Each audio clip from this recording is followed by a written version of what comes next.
short history of this cemetery. In 1997, Pat Deegan was walking her dog on the grounds of Danvers State Hospital. Walking along a trail through low-growing brush, pretty much what we just came through. She came upon a grave marker and realized she was walking in the Danvers State Hospital cemetery. Tell me why this is important. Well, it's very important today, so that everyone here that's currently here on the hill remembers that in the original legislation in 1997, allowing this to transfer from a state hospital into private use, that within that legislation was language and a requirement that whoever maintains this property shall maintain those cemeteries. The cemetery had been neglected for many years, and except for a few grave markers visible in the brush, no one would recognize this as a place where hundreds of former hospital clients were laid to rest.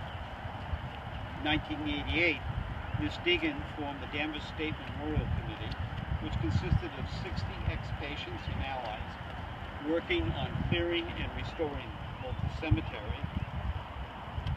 cemeteries. Ms. Deegan discovered on her walk, and a second smaller cemetery identified in Danvers State Hospital records. The process took approximately 3 years. The committee worked with legislators, Department of Mental Health, and local supporters to secure funds to achieve their goal. We also recognize today the 3 years of effort on the part of volunteers all over the North Shore that went into the state, looked at the records in the commissioner's office to find these names that had been long lost for decades. And it really is, to see that wall is incredibly moving, because those are the names from back in the 1800s, and most of those grave sites were folks that passed on in the 1800s and early 1900s. And you know, we're talking 100 years ago.